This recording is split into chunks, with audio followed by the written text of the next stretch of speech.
Welcome students, मैं Mukesh Saini, PGT mathematics, government senior secondary school Khori, district Rewari, आपका इस प्रसारण में स्वागत करता हूं। प्यारे बच्चों, हम मैक्सिमा और मिनिमा के बारे में इससे पहले 5 लेक्चर्स में पढ़ चुके हैं। हम आज एनसीईआरटी बुक से एक्सरसाइज 6.5 की प्रॉब्लम्स ले रहे हैं। आज जो हम प्रॉब्लम ले रहे हैं वो 23rd क्वेश्चन है हमारी एक्सरसाइज 6.5 में। प्रॉब्लम है कि prove that largest cone that can be described in a sphere of radius r is 8/27 times of volume of that sphere. यानी कि अगर किसी r रेडियस वाले स्फीयर में मैक्सिमम वॉल्यूम वाला कोन बनाए तो उसका वॉल्यूम स्फीयर के वॉल्यूम का 8/27 टाइम्स होता है। यह हमें प्रूव करना है। तो आइए शुरू करते हैं। इसके लिए हम एक स्फीयर लेते हैं। स्फीयर ऐसा है जिसकी रेडियस r है। इसमें मैक्सिमम वॉल्यूम वाला एक कोन हम ले रहे हैं। तो ये हमने कोन बनाया है।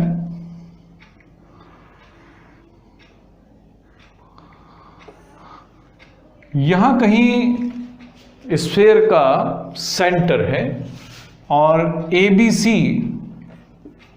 ये कोन है। O इस स्फीयर का रेडियस है, जिसकी रेडियस स्फीयर की r गिवन है।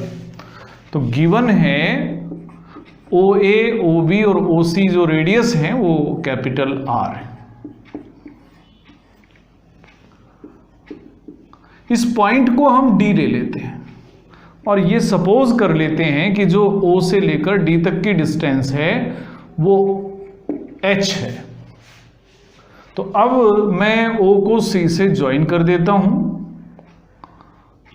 O को C से ज्वाइन करने के बाद में हम लिख सकते हैं कि ये तीनों इक्वल हैं और रेडियस के इक्वल हैं। रेडियस हमें R के इक्वल दिया हुआ है। हम ये भी अजम्पशन ले लेते हैं कि जो रेडियस ऑफ कोन है, रेडियस ऑफ कोन जिसे हम CD से डिनोट कर रहे हैं, तो रेडियस ऑफ कोन हम x ले रहे हैं, जिससे कि कंफ्यूजन ना हो। हम r भी ले सकते थे, लेकिन आप कोशिश करें r ना लें। कई बार आप लिखने में गलतियां कर बैठेंगे, तो आप एक अलग ही सिंबल ले लें, x से हम डिनोट कर लेते हैं। अब मैं चाहता हूं कि जो कोन हमें मिला है उसका वॉल्यूम मैक्सिमम हो जाए। तो वॉल्यूम ऑफ कोन आप याद करें कितना होता है। वॉल्यूम ऑफ कोन V से हम इसको डिनोट कर रहे हैं। तो वॉल्यूम ऑफ कोन होता है 1/3 पाई r² h। r का मतलब है radius of the cone. Radius of the cone जो है यहां पर वो CD है। CD को हमने x लिया है, तो ये x² है। अब रही हाइट ऑफ द कोन। तो हाइट ऑफ द कोन यहां पर A से और D की डिस्टेंस है। तो A से D की जो डिस्टेंस असल में होगी यहां पर πx²/3 और AD डिस्टेंस है OA प्लस OD। O से A डिस्टेंस रेडियस के इक्वल है, यानी OA R है और OD हमने अज्यूम करा था H है। तो ये डिस्टेंस हो गई R प्लस H। लेकिन अभी भी मेरे पास में 2 वेरिएबल्स यूज हो रहे हैं। एक वेरिएबल x है और दूसरा वेरिएबल h है। r यहां पर कांस्टेंट है। तो अब मुझे x, r और h के बीच में भी एक रिलेशन ढूंढना होगा। तो इन ट्राइंगल अगर हम OCD ले लें, तो इन ट्राइंगल OCD जो OC² है, ये पाइथागोरस थ्योरम हम यह यूज कर सकते हैं। तो OC² OD² प्लस CD² के इक्वल है। OC तो आप जानते ही हैं R² है। OD हमने H लिया था तो ये H² हुआ और CD का मतलब x²। यानी कि x² की जगह आप R² माइनस H² यूज कर सकते हैं। इस रिलेशन की हेल्प से हम वॉल्यूम को एक ही वेरिएबल में लिख पाएंगे। तो यानी वॉल्यूम ऑफ कोन हुआ v, π/3 एक्स स्क्वायर की जगह आप यूज करें r square minus h square और मल्टीप्लाई कर दें इसको r प्लस h से। इसको आप इक्वेशन 2 ले लें। अब ये जो इक्वेशन 2 है ये वॉल्यूम को सीधा कनेक्ट कर देती है in terms of h। r तो यहां कांस्टेंट है ही, तो यानी अब हम एक वेरिएबल में अपने फंक्शन को कन्वर्ट कर चुके हैं। वॉल्यूम को हम अब चाहते हैं कि मैक्सिमम करें, तो वॉल्यूम मैक्सिमम तब होगा जबकि first derivative with respect to h 0 होगा और सेकंड डेरिवेटिव नेगेटिव हो जाए। तो पहले हम इसका फर्स्ट डेरिवेटिव ले लेते हैं। तो dv/d लिख भी दें हम फॉर मैक्सिमम वॉल्यूम। तो मैक्सिमम वॉल्यूम के लिए dv/dh 0 रखना है और सेकंड डेरिवेटिव नेगेटिव रखना। पहले मैं dv/dh फाइंड करूं। यहां π/3 कांस्टेंट है और इस पूरे एक्सप्रेशन का प्रोडक्ट रूल से डिफरेंशिएशन करेंगे। r square minus h square हम एज इट इज रख लेते हैं। r कांस्टेंट होने की वजह से, क्योंकि गिवन है इसलिए कांस्टेंट है, r का डिफरेंशिएशन 0 और h का h के रेस्पेक्ट में डिफरेंशिएशन 1 हो। अब r plus h as it is रख लेंगे और r square minus h square का डिफरेंशिएशन करेंगे। r स्क्वायर का डिफरेंशिएशन 0 होगा और h स्क्वायर का डिफरेंशिएशन -2h हो। आगे हम सॉल्व करते हैं π/3 r square minus h square -2rh और -2h स्क्वायर। इसको हम और आगे सॉल्व कर लें। तो r square -2rh -3h square, ये dv/dh। लेकिन अभी भी पूरा सॉल्व हुआ नहीं है, तो हम इसको अभी और आगे सॉल्व करेंगे और इसको हम फैक्टराइज कर लेंगे। तो फैक्टराइज इसको कर लेते हैं।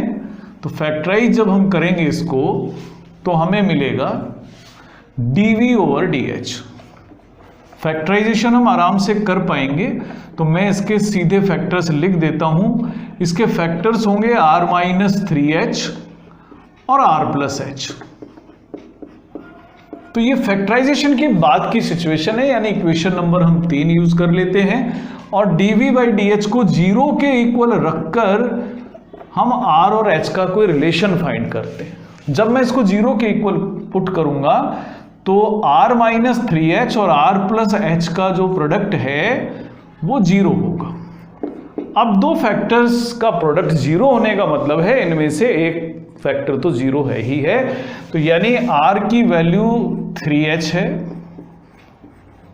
या r+h 0 है, इसका मतलब r = -h या h = -r है। लेकिन h एक डिस्टेंस है, इसलिए नेगेटिव तो नहीं हो सकती।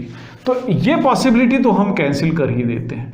तो एक ही पॉसिबिलिटी बचती है हमारे पास कि r जो है 3 टाइम्स ऑफ h, यानी इससे h की वैल्यू r/3 है, जो हाइट है वो r/3। अब अभी सेकंड डेरिवेटिव ही ढूंढना बाकी है। h = r/3 एक पॉइंट है जहां पर वॉल्यूम मैक्सिमम भी हो सकता है और मिनिमम भी हो सकता है। कंफर्मेशन तभी होगा जब हम इसका सेकंड डेरिवेटिव फाइंड आउट कर लें। तो अब मैं इक्वेशन 3 को एक बार फिर h के रेस्पेक्ट में डिफरेंशिएट करता हूं। तो सेकंड डेरिवेटिव हमें मिलेगा d2v/dh²। π/3 यहां कांस्टेंट है, r-3h हम एज इट इज लिख देते हैं और r+h का डिफरेंशिएशन कर देते हैं। r का डिफरेंशिएशन 0 होगा और h का h के रेस्पेक्ट में 1 होगा। r+h एज इट इज लिखेंगे और r-3h का डिफरेंशिएशन -3 होगा। इसको हम सॉल्व कर लेते हैं। तो r-3h और -3r और -3h, लेकिन क्योंकि हम देख चुके हैं r की वैल्यू जहां पर 3h थी उस समय की अगर हम बात करें तो d2v dh स्क्वायर उस समय, जबकि r 3h है तो हम यूज कर सकते हैं -3h -3h -9h -3h, यानी π/3 इंटू -18h। अब h एक डिस्टेंस ही तो है, और डिस्टेंस है तो ये पॉजिटिव होगी, यानी सेकंड डेरिवेटिव नेगेटिव ही होगा। यानी अब हम ये कह सकते हैं कि वॉल्यूम मैक्सिमम है, और वॉल्यूम मैक्सिमम कब है? जब h की वैल्यू r/3 है। तो volume is maximum when r is, volume is maximum, volume किसका? Volume of cone is maximum when h is r/3। तो h तो हमें मालूम हो गया, लेकिन क्वेश्चन में दरअसल ये पूछा नहीं गया है कि h कितना है। क्वेश्चन में तो कुछ और ही बात पूछी गई है, दो वॉल्यूम्स कंपेयर करवाए गए हैं। तो अब वॉल्यूम ऑफ कोन हमें फाइंड करना होगा। वॉल्यूम ऑफ कोन आप याद करें, वॉल्यूम ऑफ कोन था 1/3 पाई x स्क्वायर और r+h। तो वॉल्यूम ऑफ कोन होगा 1/3 पाई x स्क्वायर और r+h। π/3 x स्क्वायर की वैल्यू हम फाइंड कर सकते हैं r square minus h square, और ये है r+h। लेकिन h कितना है? अब h है r/3, तो ये हुआ r/3 यानी r²/9 इंटू r+r/3। सॉल्व करें इसको, आप 9 एलसीएम लें, 9r² माइनस r² यानी 8r²/9। r+r/3 भी देखें तो ये हो गया 4r/3। इसको हम मल्टीप्लाई करें तो 8/27 तो आप अलग लिख लें, और उसके बाद जो कुछ बच रहा है वो है 4/3 पाई r³। यानी ये जो एक्सप्रेशन है इसको हम सिंप्लीफिकेशन के बाद में लिख सकते हैं 8/27 इंटू 4/3 पाई r³। और ये 4/3 पाई r³ क्या है? वॉल्यूम ऑफ स्फीयर है। तो volume of cone is 8/27 times of volume of sphere. और यही हमें यहां प्रूव भी करना था कि जो स्फीयर के अंदर कोन बना मैक्सिमम वॉल्यूम वाला, उसका वॉल्यूम स्फीयर के वॉल्यूम का 8/27 टाइम्स होगा। तो ये तो था क्वेश्चन नंबर 23। प्यारे बच्चों, इसी प्रकार से मिलता जुलता ही एक क्वेश्चन और पूछ लिया जाता है। उसके अंदर सिर्फ पूछी जाती है कि जो कोन मैक्सिमम वॉल्यूम वाला किसी स्फीयर में बन सकता है तो उसका एल्टीट्यूड कितना होगा। तो वो हम यहां से ही बता सकते हैं। अगर हम एल्टीट्यूड की बात करें यानी इसकी हाइट की बात करें तो हाइट होगी r+h। r हम देख चुके हैं, r/3 है और रेडियस तो r है ही। तो अगर एल्टीट्यूड की बात करेंगे r+r/3 यानी 4r/3 होगा। तो एक और क्वेश्चन हम इसी क्वेश्चन के साथ भी कर सकते हैं।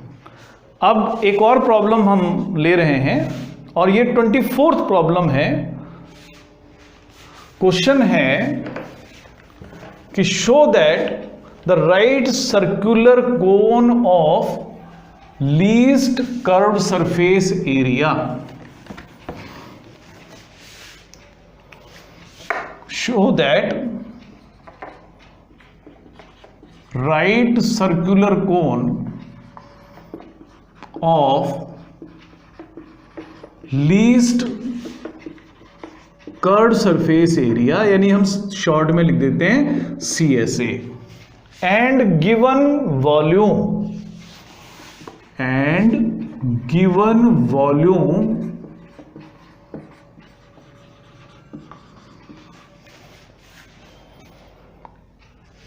has an altitude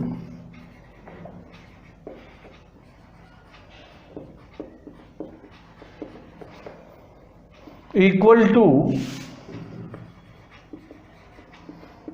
root 2 times of radius of base.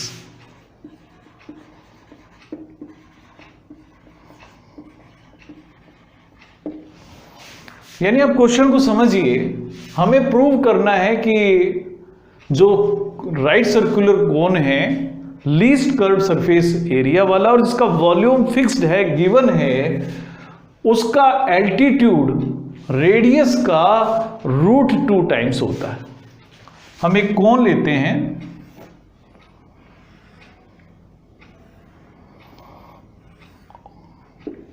जिसकी रेडियस हम r ले लेते हैं, एल्टीट्यूड जिसका h ले लेते हैं और स्लैंट हाइट इसकी हम l ले लें। ये ABC हमने राइट सर्कुलर कोन लिया है, ये पॉइंट हम D ले लेते हैं। तो हमें प्रूव करना है जो हाइट है वो जब root 2 times of the base radius होगी, यानी h is root 2 times of r, उस समय जो कर्व्ड सरफेस एरिया होगा वो लीस्ट होगा। तो सबसे पहले तो हमें देखना है कि गिवन क्या है। गिवन है वॉल्यूम, तो वहीं से हम शुरू करते हैं कि गिवन वॉल्यूम ऑफ कोन है हमारे पास में v, और v होता है 1/3 पाई r स्क्वायर h। आप यहां देख रहे हैं कि हमारे पास दो वेरिएबल्स हैं h और r, तो अगर जरूरत पड़े तो इनमें से वेरिएबल्स को हम कन्वर्ट भी कर लेंगे। अब हमें मिनिमाइज क्या करना है, लीस्ट कर्व्ड सरफेस एरिया हमें देखना है। लीस्ट कर्व्ड सरफेस एरिया यानी कर्व्ड सरफेस एरिया हम फाइंड करते हैं, तो CSA ऑफ कोन, जिसे हम curved surface area of cone कहेंगे, S से हम इसको डिनोट कर लेते हैं, तो S होगा पाई r l। हम चाहते हैं कि ये कर्व्ड सरफेस एरिया लीस्ट हो, तो for minimum value of S, इसका जो डेरिवेटिव है वो 0 होना चाहिए और सेकंड डेरिवेटिव पॉजिटिव होना चाहिए। लेकिन यहां एक प्रॉब्लम है कि जो L है और R हैं दोनों ही वेरिएबल्स हैं, तो एक ही वेरिएबल में इनको कन्वर्ट करने की कोशिश करनी चाहिए। तो इसके लिए हम एक काम कर सकते हैं कि जो L है उसको हम या तो r square plus h square के रूट के सम के बराबर लिख दें, या r स्क्वायर को l square minus h square लिखें। तो मैं लिख रहा हूं पाई r और l की जगह मैं यूज कर रहा हूं r square plus h square. ये आप इस ट्राइंगल ADC से रिलेशन बना सकते हैं, पाइथागोरस थ्योरम का यूज करें ट्राइंगल ADC में, और l स्क्वायर की जगह आप h square plus r square रखते हैं।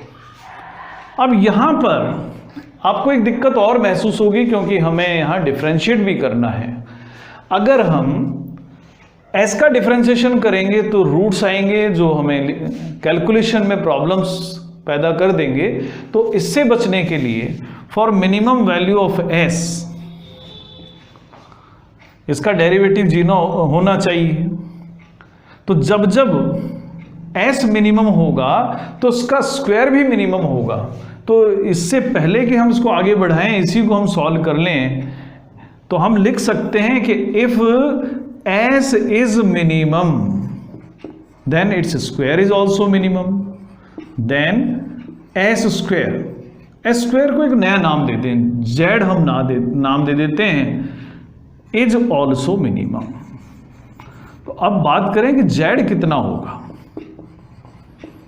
तो z यहां पर होगा जेड जो कि एस स्क्वायर के इक्वल होगा, वो होगा pi square R square into R square plus H square. या आप उसको आगे इस तरह से भी सॉल्व करते हैं, pi square R four plus pi square R square और एच स्क्वायर। लेकिन अब यहां पर भी एक दिक्कत है कि जो z है ये भी एक ऐसा फंक्शन है, इसमें भी दो वेरिएबल्स हैं, r भी है और h भी है। एक वेरिएबल तो हमें चेंज करना ही होगा दूसरे में, और वो कहां से कन्वर्ट करा जाएगा, जो हमें गिवन रिलेशन है, इसीलिए हमने यहां स्पेस भी छोड़ा था। तो h होगा 3v ओवर पाई आर स्क्वायर। अब आप इनकी नंबरिंग कर सकते हैं, इसको इक्वेशन नंबर 1, इसको 2। तो अब z को मैं ऐसे भी लिख सकता हूं, pi square r4 plus pi square R square. अब h स्क्वायर की वैल्यू रख देते हैं, ये वैल्यू होगी 9v square upon pi square और r4। और सिंप्लीफाई कर लेते हैं इसको, तो z मिलता है pi square r4 plus 9v square upon R square. इसको आप इक्वेशन नंबर 3 डाल दें।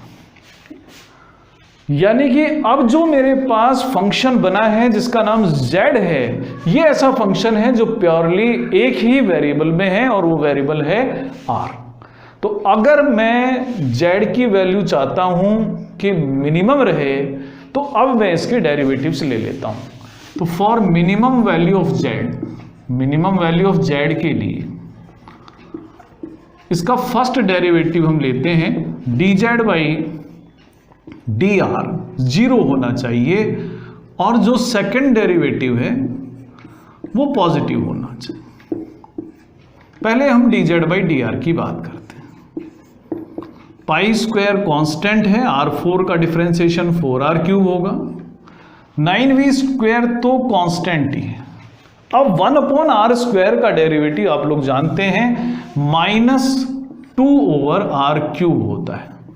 यानी जब मैं इसको सिंप्लीफाई करूंगा तो 4 pi square R cube minus 18v square over R cube मुझे मिल जाएगा, और ये dz ओवर dr है। इसको आप इक्वेशन नंबर 4 यूज कर लें। अब क्योंकि हमें सेकंड डेरिवेटिव की आवश्यकता तो रहेगी, हम यहाँ सेकंड डेरिवेटिव साथ ही कर लेते हैं, d2z dr स्क्वायर अगर हम फाइंड कर लें तो 4 pi square into 3r square minus 18 over R V square constant है, 1 ओवर आर क्यूब का डिफरेंशिएशन -3 ओवर r4 होगा।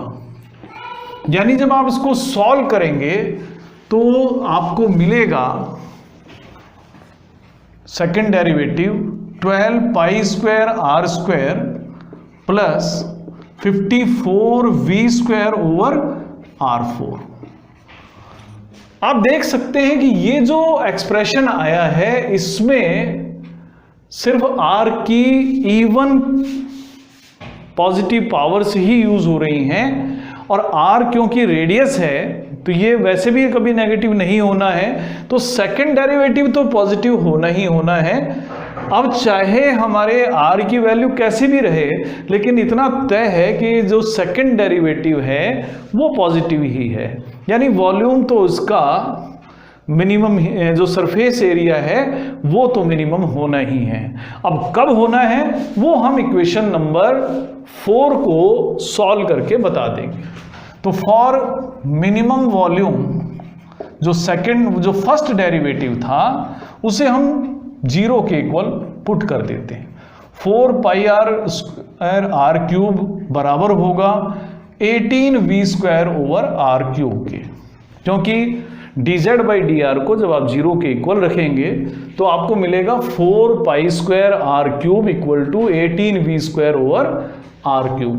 अब आप इसको सॉल्व कर लें, तो जब आप सॉल्व करेंगे 4 pi square R 6 18v square, लेकिन v स्क्वायर कितना है, v स्क्वायर है 1/3 पाई आर स्क्वायर h का स्क्वायर।